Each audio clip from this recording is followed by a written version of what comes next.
প্রিয় দেশবাসী, আসসালামু আলাইকুম। আজ 16 ডিসেম্বর, মহান বিজয় দিবস।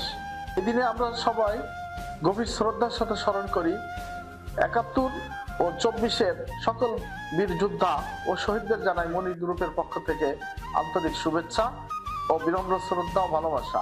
তাদের আত্মত্যাগের বিনিময়ে আমরা পেয়েছি একটি স্বাধীন ও সার্বভৌম বাংলাদেশ। দিবসের এই দিনে আমরা আবার শ্রদ্ধার সাথে স্মরণ করি মুক্তিযুদ্ধের গৌরবময় ইতিহাস। আমরা জানি এই বিজয় সহজে আসেনি। পাকিস্তান হানাদারের বাহিনীর বিরুদ্ধে দীর্ঘ 9 মাস রক্তক্ষয়ী যুদ্ধের বিনিময়ে আমরা এই দেশ স্বাধীনতা পেয়েছি। আমরা পেয়েছি একটি সুন্দর সার্বভৌম বাংলাদেশ। মুক্তিযুদ্ধে যারা দেশের জন্য জীবন দিয়েছে, বুকের তাজা রক্ত ঢেলে দিয়েছে, তাদের প্রতি রইল আমাদের শ্রদ্ধা ও ভালোবাসা এবং তাদের রুহের মাগফিরাত কামনা করছি।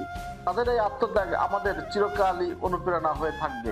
বিজয় 71 ও বিজয় 24-এর সকল শহীদদের জানাই মনির গ্রুপের পক্ষ থেকে বিনম্র শ্রদ্ধা।